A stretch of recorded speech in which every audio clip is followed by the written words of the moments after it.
12 अप्रैल 2017 अफगानिस्तान। एक कमरे में एक ऐसी खुफिया मीटिंग हो रही थी जिसका मकसद सिर्फ और सिर्फ एक था, हिंदुस्तान की धरती को खून से लाल करना। इस कमरे में पाकिस्तान की आईएसआई, टीटीपी, तहरीक-ए-तालिबान पाकिस्तान और आईएसआईएस की टॉप लीडरशिप एक साथ बैठी थी। कमरे के बीचों बीच बैठा था मौलवी हबीबुर रहमान, टीटीपी का पूर्व कमांडर जो हाल ही में आईएसआईएस में शामिल हुआ था। यह आदमी पाकिस्तान आर्मी का खास मोहरा था और सीआईए की मोस्ट वांटेड लिस्ट में टॉप पर था। मीटिंग लगभग 5 घंटे तक चलती रही और इस कमरे के कोने में चुपचाप खड़ा था शाहिद मोमिनुल्लाह। वो मौलवी हबीब के सारे अकाउंट्स और फंडिंग को संभालता था। सुबह के लगभग 10 बजे शाहिद अफगानिस्तान के कंधार शहर पहुंच चुका था। वो एक छोटे से क्लिनिक के बाहर आकर रुक गया। करीब 10 मिनट तक आसपास नजर रखने के बाद जब उसे तसल्ली हो गई कि रास्ता साफ है, तो वो तेजी से क्लिनिक के अंदर घुसा और दरवाजा अंदर से लॉक कर दिया। शाहिद ने सीधा अपनी जेब में हाथ डाला और 5 अफगानी नोट निकालकर डॉक्टर की टेबल पर रख दिए। दोनों के बीच एक शब्द नहीं बोला गया। शाहिद तुरंत पलटा और क्लिनिक से बाहर आ गया। घर जाकर डॉक्टर ने वो 5 नोट निकाले और मैग्नीफाइंग ग्लास से नोट को देखने लगा। साधारण से दिखने वाले उन नोट्स पर पेंसिल से लिखे छोटे छोटे अक्षर उभरने लगे। ये कोई आम अक्षर नहीं थे, ये फारसी भाषा में लिखा एक हाईली कॉम्प्लेक्स कोडेड मैसेज था। लगभग 40 मिनट की कड़ी मेहनत के बाद डॉक्टर ने उस कोड को डिकोड किया। एक सफेद कागज पर उसने उस मैसेज का असली मतलब लिखा। इस साल दिल्ली में मैच खेलने का प्लान है। खिलाड़ी दिल्ली या आसपास के किसी इंजीनियरिंग कॉलेज में एडमिशन ले चुका है। इस डॉक्टर ने अगले ही पल एक सैटेलाइट फोन निकाला और ये मैसेज सीधा 1200 किलोमीटर दूर भेजा। शाहिद कोई पाकिस्तानी आतंकी नहीं, बल्कि पिछले 7 सालों से आईएसआई के अंदर सांप की तरह कुंडली मार कर बैठा रॉ का अंडरकवर एजेंट था, एजेंट सूरी। और वो कांदार का डॉक्टर रॉ का ही एक स्लीपर एसेट था। दोस्तों, इस वीडियो में हम आपको बताएंगे कि कैसे रॉ ने एक फेल्ड यूपीएससी स्टूडेंट की मदद लेकर उस आतंकी को पकड़ा जो दिल्ली में तबाही मचाने वाला था। कैसे रॉ ने खुद उस आतंकवादी को आरडीएक्स बॉम्ब देकर उसे अपने जाल में फंसाया। यह था रॉ का सीक्रेट ऑपरेशन वुल्फ हंट। 15 अप्रैल 2017, रॉ हेडक्वार्टर्स, न्यू दिल्ली। एक सीनियर रॉ ऑफिसर जिनका कोड नेम माथुर था, सीधे रॉ चीफ अनिल दसमाना के केबिन में गए। माथुर ने अनिल दसमाना से कहा, वो दिल्ली में है सर, वो दिल्ली में घुस चुका है। अनिल दसमाना ने पूछा, कौन दिल्ली में है? माथुर ने कहा, सर, अफगानिस्तान में बैठे मेरे डीप कवर खबरियों ने एक रिपोर्ट भेजी है। आईएसआई ने बेहद खतरनाक और वेल ट्रेंड आतंकवादी को फंड किया है और वो आतंकवादी इस वक्त दिल्ली में है। वो एक स्टूडेंट के भेस में किसी कॉलेज में पढ़ाई करने के बहाने यहाँ पहुंच चुका है। अनिल दसमाना ने पूछा, उसका नाम, उसकी शक्ल, कोई पासपोर्ट डिटेल, हमें उसके बारे में क्या क्या पता है? माथुर ने सिर झुका लिया और निराशा भरी आवाज में बोले, कुछ नहीं सर, हमें बस इतना पता है कि वो एक अफगान स्टूडेंट बनकर आया है। माथुर, तुम्हें अंदाजा है तुम कह क्या रहे हो? इस वक्त दिल्ली में 15,000 से ज्यादा अफगानी स्टूडेंट्स पढ़ाई कर रहे हैं। ये तो घास के बड़े ढेर में एक छोटी सी सुई ढूंढने से भी ज्यादा मुश्किल है। मैं जानता हूं सर, पर अगर हमने उसको जल्दी नहीं पकड़ा तो वो अपने नापाक मंसूबों में कामयाब हो जाएगा और हमारी राजधानी लाशों के ढेर में तब्दील हो जाएगी। आज और अभी से रॉ की सबसे टॉप प्रायोरिटी इस आतंकवादी को ढूंढना है। इस मिशन का नाम होगा ऑपरेशन वुल्फ हंट। माथुर, मुझे रिजल्ट चाहिए और वो भी जल्दी। ऑपरेशन वुल्फ हंट शुरू हो चुका था।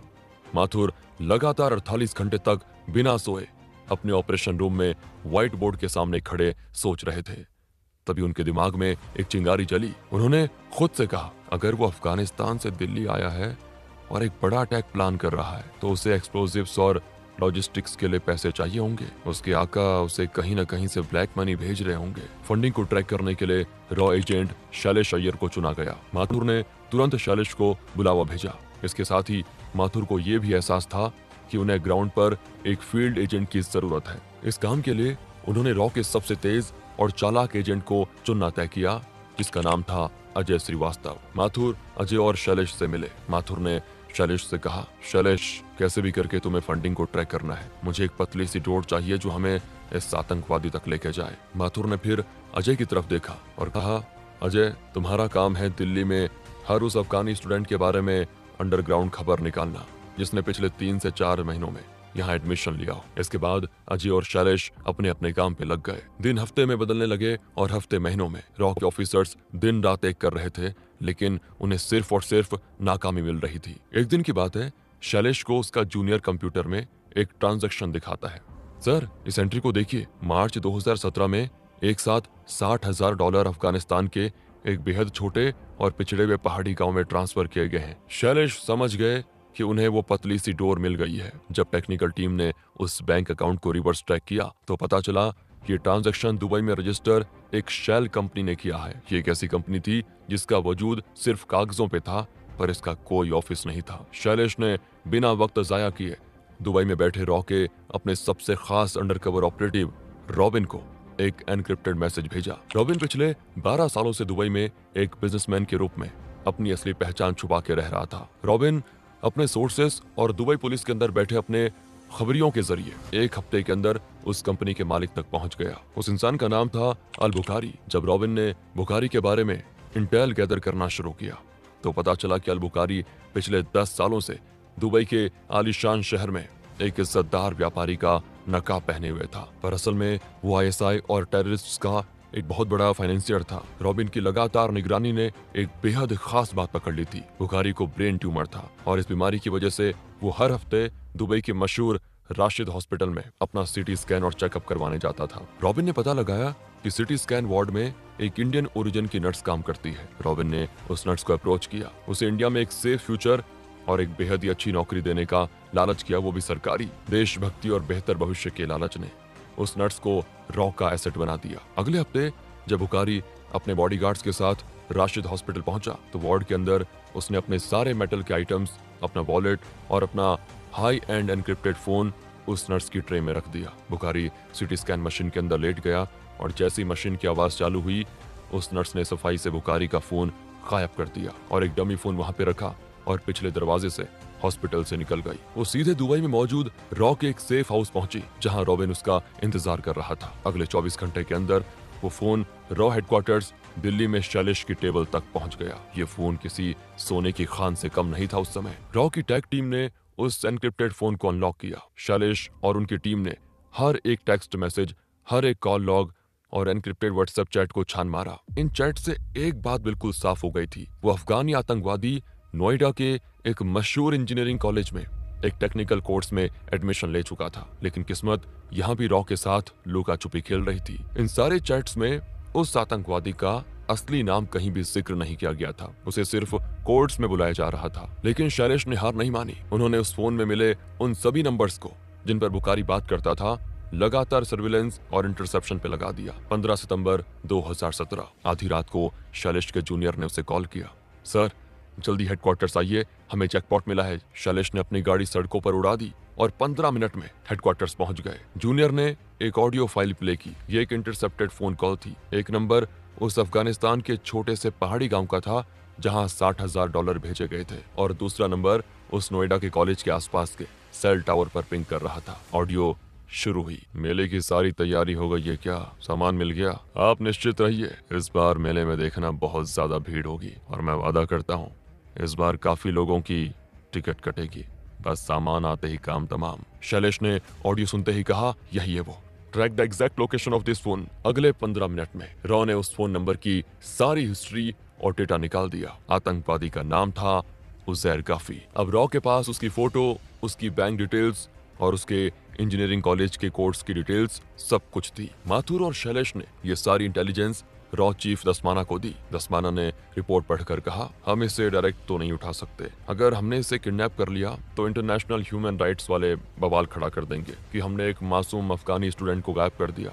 हमारे पास कोई फिजिकल एविडेंस नहीं है उसके इरादों का। इसके बाद माथुर और शैलेश ने एक बेहद रिस्की प्लान बनाया। प्लान ये था कि एक ऐसे भरोसेमंद लड़के को ढूंढा जाए जो बिल्कुल एक आम बच्चे की तरह दिखे और जो दोस्ती के बहाने उजैर के दिल में जगह बनाए। शैलेश ने यूपीएससी एस्पिरेंट्स का डेटाबेस खंगाला, क्योंकि जो लोग देश की सबसे बड़ी सिविल सर्विस का सपना देखते हैं उनमें देश के लिए कुछ कर गुजरने का जुनून जरूर होता है। उन्होंने ऐसे लड़कों की लिस्ट बनाई जो हाल ही में यूपीएससी इंटरव्यू तक पहुंचे थे लेकिन फाइनल सिलेक्शन में फेल हो गए थे। आईबी और रॉ के एजेंट्स ने सरकारी नौकरी का बहाना बनाकर करीब 100 से ज्यादा लड़कों का सीक्रेट मॉक इंटरव्यू लिया। इन सब में शैलेश की निगाह एक 23 साल के लड़के पर अटक गई। उसका नाम था सोहेल खान। सोहेल दिल्ली के चांदनी चौक इलाके का पढ़ा लिखा सुलझा हुआ लड़का था। जब शैलेश ने सोहेल को अकेले में बुलाया और उसके सामने अपना असली रॉ आइडेंटिटी कार्ड रखा तो सोहेल हैरान रह गया। शैलेश ने सीधे शब्दों में कहा, सोहेल ये कोई नौकरी नहीं है, ये देश के लिए एक मिशन है। सोहेल ने कहा, सर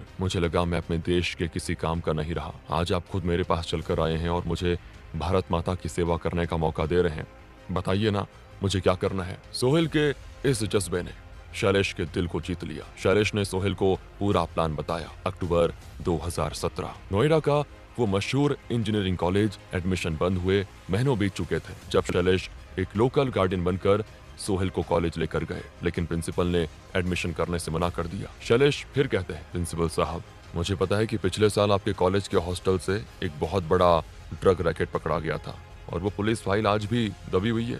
अगर आप चाहते हैं कि आपकी इज्जत और ये कॉलेज दोनों सलामत रहे तो फिर इस लड़के को ठीक उसी कोर्स और उसी सेक्शन में डालिए जहां उजैर गफी पढ़ रहा है। ये सुनते ही प्रिंसिपल का चेहरा सफेद पड़ गया। तब अचानक उसके डेस्क का लैंडलाइन बजा और लाइन पर दिल्ली के एक बहुत बड़े कैबिनेट मंत्री थे जिन्होंने उसे तुरंत कोऑपरेट करने का ऑर्डर दिया। प्रिंसिपल की बोलती बंद हो चुकी थी। अगले दिन सोहेल खान उस कॉलेज का ऑफिशियल स्टूडेंट बन चुका था। सोहेल का काम था उजैर से दोस्ती बढ़ाना। उजैर जो पिछले कई महीनों से एक अनजान शहर में अकेला फील कर रहा था, उसे सोहेल जैसा एक लोकल और मददगार लड़का बहुत पसंद आया। सोहेल उसे कॉलेज की पढ़ाई में मदद करता, कभी अपने घर का बना खाना खिलाता। कुछ हफ्तों के बाद एक दिन कैंटीन में चाय पीते हुए उजैर ने सोहेल से कहा, भाईजान मैं इस हॉस्टल के बेकार माहौल से तंग आ चुका हूँ। तुम तो दिल्ली के हो, मुझे लाजपत नगर जैसी किसी अच्छी जगह पे कोई कमरा दिलवा दो ना।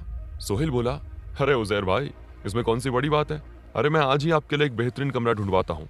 सोहेल ने तुरंत ये खबर शैलेश और अजय को पास कर दी। अजय ने लाजपत नगर में एक ऐसा स्पेशल कमरा चुना जो हर तरफ से रॉ और दिल्ली पुलिस की निगरानी में रखा जा सके। उस कमरे की सड़क पर आने जाने वाले भाजी वालों से लेकर पास की चाय की टपरी वाले तक सभी के सभी आम भेस में अंडर कवर सिक्योरिटी फोर्सेस थे। उजैर को वो कमरा बड़ा पसंद आया। कमरे में आते ही उजैर अपने मंसूबों की आखिरी स्टेज पे पहुंच गया। रॉक इंटरसेप्टर्स ने एक बार फिर उजैर की अपने आकाओं के साथ कॉल रिकॉर्ड की। इस बार उसने कहा, मैंने मेले के लिए 3 टारगेट सेट किए हैं, IGI airport, Ansal plaza mall और एक बड़ी मार्केट। इनमें से किसी भी जगह हम बहुत बड़ा नुकसान कर सकते हैं, बस मुझे उस सामान की डिलीवरी दे दो। ये सुनते ही शैलेश ने एक शातिर चाल चली। 2 दिसंबर 2017, कमरे में सोहेल और उजैर बैठे बातें कर रहे थे। सोहेल ने अपने प्लान के मुताबिक चेहरे पे गुस्सा लाते हुए कहा, भाईजान मेरे जहन में आज भी आग लगी है। 2002 के दंगों में इन जालिमों ने मेरे मामू जान को जिंदा जला दिया था और इस नामुराद सिस्टम ने हमें आज तक इंसाफ नहीं दिया। मेरा खून खौलता है जब मैं इन लोगों को खुशी से जीते हुए देखता हूँ। सोहेल के अंदर ऐसी आग और सिस्टम के खिलाफ नफरत देखकर उजैर के अंदर का आतंकवादी जाग उठा। उसने सोहेल के कंधे पर हाथ रखते हुए कहा, सोहेल जहाँ इंसाफ नहीं मिलता ना, वहाँ इंसाफ छीना जाता है। खून का बदला सिर्फ खून से लिया जाता है। अगर तुम्हारे अंदर थोड़ी सी भी हिम्मत है तो तुम मुझे बस कहीं से बॉम्ब का इंतजाम करवा दो। बदला कैसे लेना है वो मैं तुम्हें दिखाऊंगा। सोहेल ने हैरानी का नाटक करते हुए कहा, भाईजान मैं बॉम्ब कहाँ से लाऊंगा? हाँ, मेरा एक चाचा है, वो पुरानी दिल्ली में कुछ ऐसे अंडरवर्ल्ड के लोगों को जानते हैं जो ये सब स्मगलिंग करते हैं। मैं उनसे बात करके देखता हूँ। मछली पूरी तरह कांटे में फंस चुकी थी। सोहेल वहां से निकला और शैलेश को ये खबर देता है। शैलेश ने सीधा DRDO के टॉप मिलिट्री साइंटिस्ट्स को कॉल किया। उन्होंने DRDO से स्पेशली एक RDX बॉम्ब बनाने को कहा। कुछ ही दिनों में वो बॉम्ब रॉक के पास पहुंच गया। 12 दिसंबर 2017, सुबह का वक्त था। दिल्ली के खुफिया सेफ हाउस में शैलेश, अजय और सोहेल तीनों मौजूद थे। शैलेश ने एक काले रंग का भारी स्पोर्ट बैग सोहेल के हाथ में दिया। बैग को लेकर सोहेल उजैर के कमरे की तरफ बढ़ रहा था। उसके ठीक पीछे थोड़ी दूरी पर अजय और 30 से ज्यादा दिल्ली पुलिस के black cat commandos civil dress में पूरे इलाके को घेर चुके थे। जैसे ही सोहेल कमरे में घुसा, उजैर की आंखें बैग पर टिक गई। सामान लाया? उजैर ने बेसब्री से पूछा। सोहेल ने कांपते हुए हाथ से बैग मेज पे रखा। उजैर ने बैग खोला और वो एक्सप्लोजिव देखकर खुश हो गया। उजैर ने उस बॉम्ब को बाहर निकाला और उसे चेक करने के लिए तुरंत बाथरूम की तरफ गया। सोहेल पलक झपकते ही कमरे के दरवाजे से बाहर निकल गया। सोहेल के बाहर आते ही अजय ने इशारा किया और कमांडोज ने कमरे में धावा बोल दिया। लेकिन उजैर एक ट्रेंड आतंकवादी था। उसने बाथरूम की खिड़की से कमांडोज को देख लिया था।